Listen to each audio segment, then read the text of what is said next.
Pas plus tard que ce matin, j'ai rencontré une personne qui m'avait pas vue depuis un petit moment et qui m'a dit effectivement Élodie, maintenant tu fais beaucoup de choses et c'est vrai que je me suis un peu perdue dans ce que tu proposais.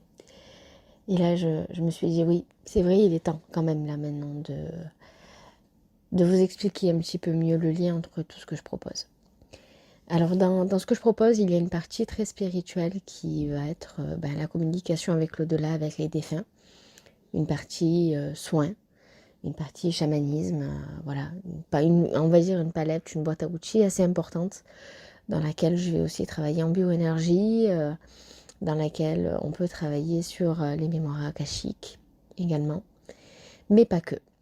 Je peux également, à travers cet aspect spirituel, vite créer un pont dans la compréhension de soi avec les outils que j'ai en ma possession. Alors, j'ai effectivement le Human Design qui va être une analyse personnelle, qui va être basée sur plusieurs aspects, mais qui va surtout avoir comme rôle de vous accompagner, de nous accompagner dans une meilleure compréhension de soi, dans une compréhension de notre mode de fonctionnement vis-à-vis de soi, vis-à-vis des autres, en fonction de certaines situations. C'est un livret d'une 60aine de pages qui est assez complet et qui va en fait vous accompagner tout au long de votre vie parce que c'est valable toute la vie. Avec ce livret, on peut également vite switcher sur des soins énergétiques parce que à l'intérieur, on parle de chakras. Donc des chakras qui sont définis, des chakras qui ne le sont pas. Donc on peut totalement travailler aussi dans un aspect très soit énergétique, soit bioénergétique. Ensuite, quand on penche un peu plus, on va dire, la balance vers quelque chose de moins spirituel, dans mes pratiques, j'ai surtout aussi cet aspect psychogénéalogique où on vient traiter l'impact familial en fonction d'une problématique présente. C'est vrai que là on peut se dire, oh là là, le pont est quand même assez bizarre, quoi. Voilà, on passe d'un aspect très spirituel, compréhension de soi, ok, mais la psychogénéalogie, c'est pas dit à tout le monde, j'entends.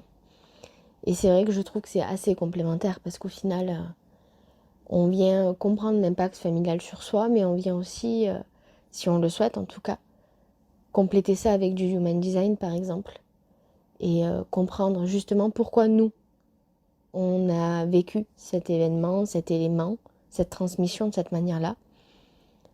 En fait, dans notre livret, on peut avoir des réponses, des ressources sur lesquelles on peut s'appuyer. Sans parler de Human Design, mais avec cet aspect psychogénéalogique, on peut également partir sur de la communication avec l'au-delà. Parce qu'on est là, on parle d'ancêtres.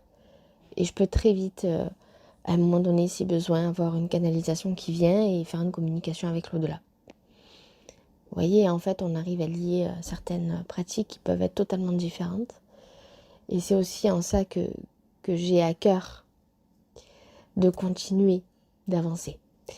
J'ai à cœur de continuer de me former, mais toujours d'avoir ce fil conducteur, en fait, cette ligne-là qui me permet, en fait, de compléter certaines choses et de pouvoir, plutôt que de dissocier, associer plusieurs pratiques. Et la dernière pratique que j'ai mis en place, c'est Rhythmo, une pratique pour laquelle j'ai pu être formée il y a un petit moment, maintenant. Et c'est une pratique de retraitement d'informations traumatiques par des mouvements oculaires, mais pas que. Souvent, on entend parler de l'EMDR. Elle est inspirée de l'EMDR, mais également de l'hypnose. On vient soit stimuler par des mouvements oculaires, soit par des stimulations bilatérales, c'est-à-dire qu'elles peuvent être auditives, kinesthésiques ou oculaires.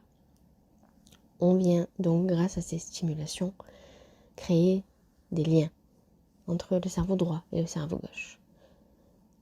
Venir cibler à travers un trauma, un manque de confiance en soi, une agression, l'émotion qui est ressentie à cet instant-là et qui vient nous perturber. Et avec cette méthode, en quelques séances, souvent, on arrive à désensibiliser cette émotion et à reprogrammer une nouvelle émotion. Voilà. Donc là, on travaille sur l'inconscient une fois de plus et on peut totalement partir sur du Human Design ou la psychogénéalogie aussi si besoin. Parce que si on se rend compte que la problématique qu'on a vient un peu de notre enfance, vient potentiellement peut-être de nos parents, on peut très vite basculer sur de la psychogénéalogie par exemple. Et puis on peut par la suite travailler en Human Design également pour mieux se comprendre. Mieux comprendre comment on peut fonctionner. Comprendre nos ressources, nos forces, nos points peut-être un peu moins forts, mais qui sont là également. Et sur lesquels en fait on peut également s'appuyer en cas de besoin. Donc vous voyez, plusieurs pratiques sont présentes en tout cas dans ce que je propose. Elles sont toutes très différentes mais à la fois très complémentaires. Alors j'ai à cœur d'associer plusieurs choses. On peut un petit peu s'y perdre parfois, on peut se demander, au final elle fait beaucoup de choses mais qu'est-ce qu'elle fait vraiment? Voilà, cette petite vidéo sert à ça, à mieux vous expliquer et si des questions viennent à vous et vous interrogent en fait sur ce que je peux proposer également dans des accompagnements personnalisés, parce qu'on peut totalement personnaliser tout ça, eh bien je reste disponible. Voilà. Dans tous les cas, je vous dis merci pour votre écoute et à très bientôt.